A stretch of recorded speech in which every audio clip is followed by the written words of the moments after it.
It's Thursday, March 21st, 2024, and I'm Dave Sobel. 4 things to know today. AI hacking on March Madness bets and rising cyber frauds, a costly season for U.S. businesses. Ransomware gangs' ego battles and stolen password tactics, unveiling the chaos behind the cyber threats. Tech support scams leading to a $26 million FTC settlement, highlighting a need around industry standards. And EU cloud trade body calls for an investigation into Broadcom's VMware licensing changes, citing market harm. This is the business of tech.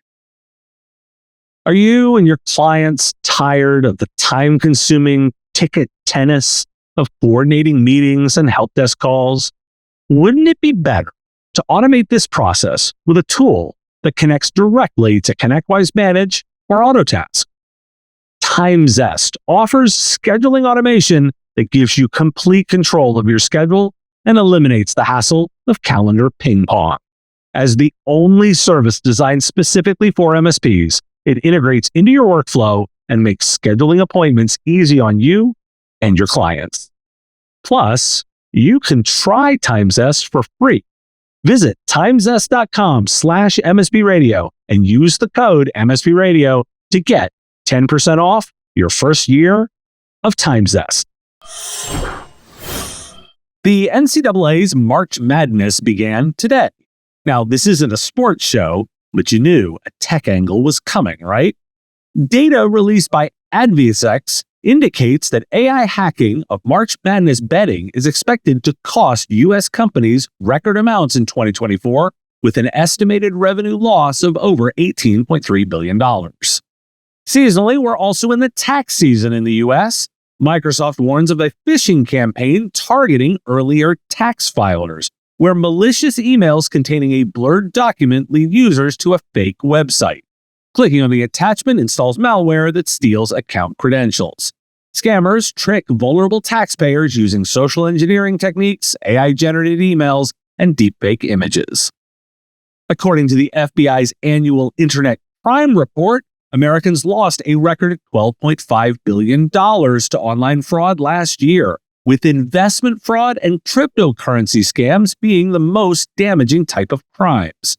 Business email compromise scams and ransomware attacks also contributed to the alarming increase in cyber fraud.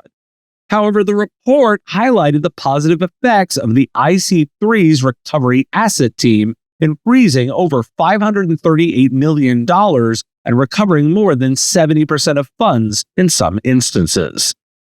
According to more FBI data, Americans lost approximately $1.3 billion in 2023 to scammers impersonating government officials or tech support agents. These scams have increased, with losses growing more than 7-fold since 2019. Tech support scams, in particular, have significantly increased, and older people are more vulnerable to them. Impersonation scams have become easier due to generative AI tools and the popularity of remote work. And relevant to this audience, per a threat report from Red Canary, IT help desk workers are increasingly targeted by cybercriminals who often impersonate employees to request changes to identity and access management controls. These attacks can lead to the takeover of user accounts, data theft, crypto mining, or destructive attacks. Sophos has released its 2024 threat report, highlighting the major cyber threats small and medium-sized businesses face. The report reveals that keyloggers, spyware, and stealers accounted for nearly 50% of malware detections for SMBs in 2023. Initial access brokers also use the dark web to target SMB networks or sell access to already compromised networks. Ransomware remains the biggest threats to SMBs, with Lockbit, Akira, and Black Cat identified as the top ransomware gangs. Business email compromise attacks are also increasing in sophistication, with attackers engaging in conversational emails and using new formats for malicious content. Why do we care? Seasonal tie-ins are useful to keep the threat top of mind, although I'll temper that by noting the constant threat level. My key insight is this: cybersecurity is an ongoing base service offering, and you'll want to temper it with a solid basic hygiene strategy.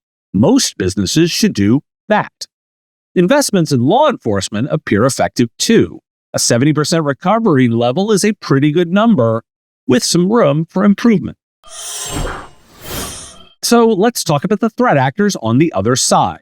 From Axios, according to experts, ransomware attackers are often ego-driven and willing to scam each other. They are not the organized criminal masterminds that organizations may perceive them to be. Recent incidents, such as the self-implosion of the ransomware gang behind the attack on Change Healthcare, highlight the infighting and lack of trust among cyber criminals. Entry-level hackers have become more valuable in the ransomware-as-a-service model, leading to constant infighting between operators and freelance hackers. Victims should be aware that paying the ransom does not always guarantee the deletion of stolen data, and there may need to be a shift in mindset to stop paying and encourage cybercriminals to change their tactics. Hackers increasingly rely on stolen passwords and legitimate user accounts to infiltrate companies, making it harder to detect their activities. Reports from CrowdStrike and IBM highlight the growing trend of hackers using passwords obtained from data breaches. Using stolen passwords and account sessions has been the root cause of high-profile attacks, emphasizing the need for stronger security measures such as multi-factor authentication and implementing a zero-trust security framework. Why do we care? I focus on using the cyber criminal and organized crime persona to reinforce that attackers are systemized and more professional than the lone wolf basement script kiddie persona often stuck in business leaders' mind. Tony Soprano as organized crime is a useful mental model. Tommy Shelby in Peaky Blinders works too. Remember that part of that persona is the frequent fighting and infighting between and within gangs. No honor among thieves is a saying for a reason. That doesn't make them less effective. Two tech support companies have agreed to pay $26 million to settle charges from the Federal Trade Commission for scamming people into buying unnecessary computer repair services. The companies used deceptive marketing schemes targeting primarily older adults and lured victims through pop-up ads for free virus scans. The scammers then convinced victims to purchase repair plans and download software that gave them remote access to the victims' devices. And not alone in distrust. From the information, Microsoft's security breaches have raised concerns among its biggest customers, particularly in the U.S. government. After a series of hacks exploiting Microsoft software, the U.S. State Department has started moving its data to servers of other cloud providers like Amazon Web Services and Google Cloud. The agency is also considering larger cloud deals with those rivals. The UK government failing to address the national cyber threat posed by ransomware is causing criticism. The government rejected key recommendations from a parliamentary committee report, including stripping the Home Office of its responsibility to tackle ransomware. The committee expressed deep concerns about the government's lack of preparation and planning, stating that the UK remains exposed and unprepared in the face of this threat. Why do we care? Remember, those companies look the same as yours from a customer perspective. There's no licensing, there's no industry validation. The person who cuts my hair has more licensing requirements than those responsible for my data integrity. That said, there are laws. Violating them is a distinct bar for conduct, and governments are both critical and criticized in this space. The Broadcom and VMware story continues to evolve. Broadcom is facing criticism from a European cloud trade body, CISPE, over changes it made to VMware licensing structures. CISPE has called for an investigation into Broadcom's action, claiming the changes will harm the region's cloud infrastructure. Broadcom's acquisitions of VMware in 2023 has simplified software licensing, with customers being pushed toward a subscription-only model.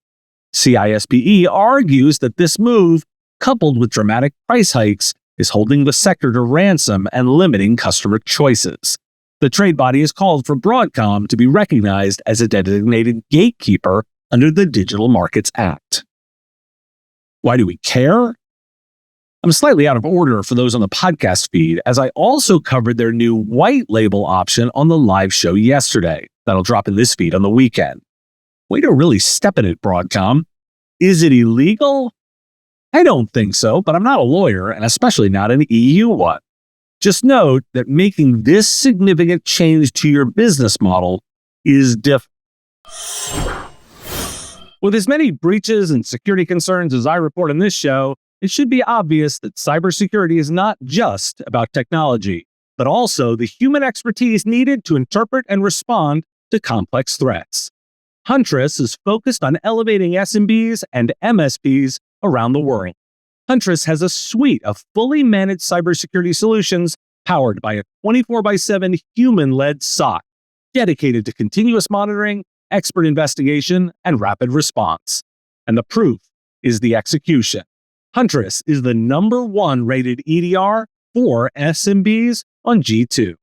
Want to know more about the platform? Visit huntress.com/MSP Radio to learn more. Thanks for listening. It's National Common Courtesy Day. That's one I think we should do every day. Have a question you want answered? We take listener questions. Send them, ideally as a voice memo or video, to question@mspradio.com. I answer those listener questions live each week on our Wednesday live show on YouTube and LinkedIn. Next week, 3 p.m. You got a comment or a thought? Put it in the comments if you're on YouTube, or reach out to me on LinkedIn if you're listening to the podcast.